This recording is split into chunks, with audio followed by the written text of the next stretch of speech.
ఏమిటమ్మాయి గారు? ఆకాశమా? చెట్ట నాటినప్పుడు అంతే ఉంటుంది అమ్మాయి గారు. ఇప్పుడు మొక్క పెరిగి పెద్ద అయింది కదా, అందులో ఆశ్చర్యం ఉంది.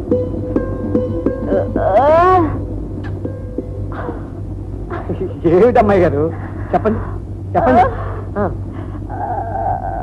ఓహోహో, గాలికి చెట్లు నాట్యం చేస్తున్నాయంటారా?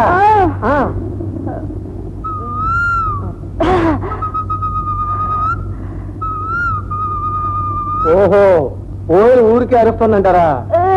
మరి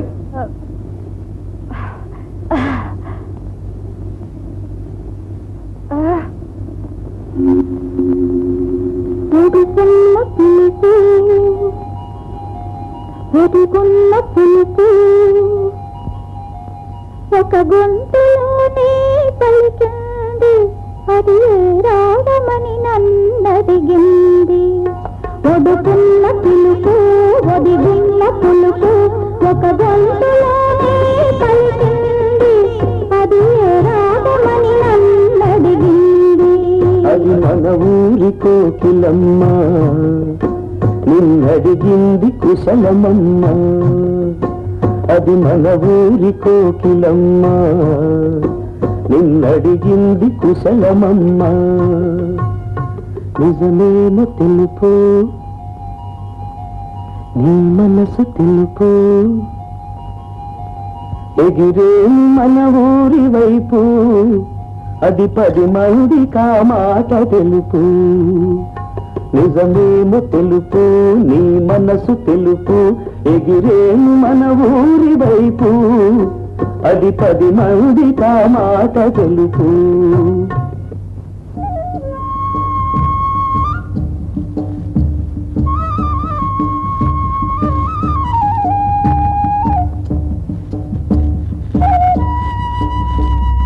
ఏమండి ఎవరండి లోపల? ఎవరు?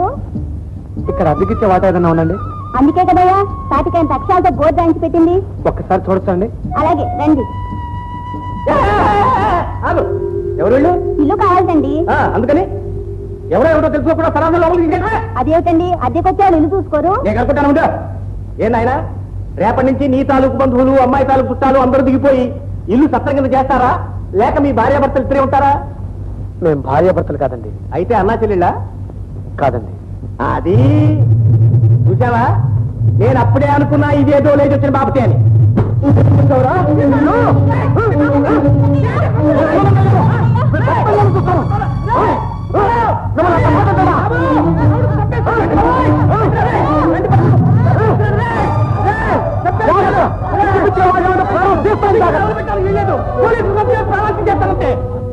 మీరు ఆపారుగా అమ్మాయి గారు, లేకపోతే వాడిని చీల్ చేసి ఉండేవాడు.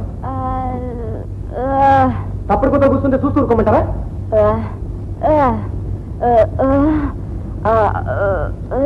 పది మంది అయితే 100 మంది అయితే మళ్ళీ నోరేసుకుంటే బుద్ధి చెప్పేవాడి. అదండి అమ్మాయి గారు.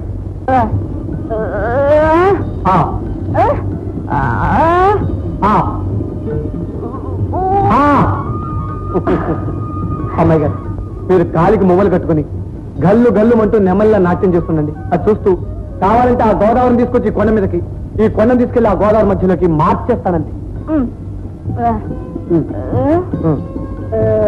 నేను ఇంటి పనులు, మేము బయట పనులు. అయితే ఇప్పుడు నన్ను ఏం చేయమంటారు చెప్పండి?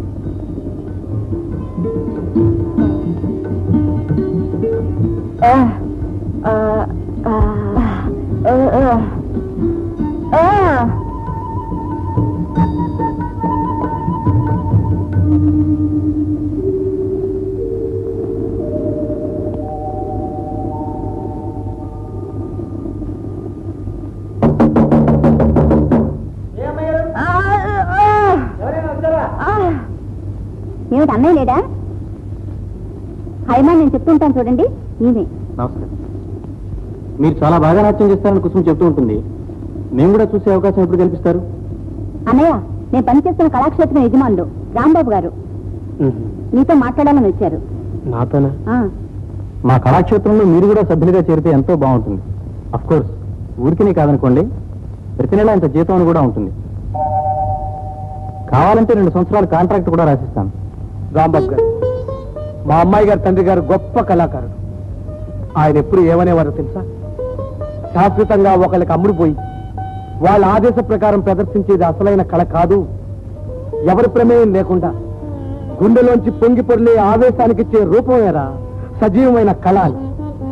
చివరి వరకు అంత ఆత్మాభిమానంతో బతికారు. ఆ రక్తం పంచుపుట్టిన అమ్మాయి గారి చేత కొత్త కోసం ఏనాడు నలుగురు ముందు ఆడమని చెప్పలేను రాంబాబు గారు, క్షమించండి. హైమసనకు సరే అన్నయ్య, కొన్ని నువ్వైనా ఒప్పుకోవచ్చుగా. నాదే ఉందమ్మా, ఏదో గాలికి నేర్చిన విద్య. సరే, మా కళాక్షేత్రం తరఫున మీకు ఈ ఆహ్వానం ఎప్పుడూ ఉంటుంది. మీకు ఇష్టమైనప్పుడు మీరు రావచ్చు, మేము ఎదురు చూస్తూ ఉంటాం. వస్తాను. మీరేం అనుకోద్దు రాంబాబు గారు. హైమా, నీ చెల్లెలు సావిత్రి గురించి చెప్పావే, ఇప్పుడు సబీనా పేరు మార్చుకుందట. ఇదిగో ఫోటో.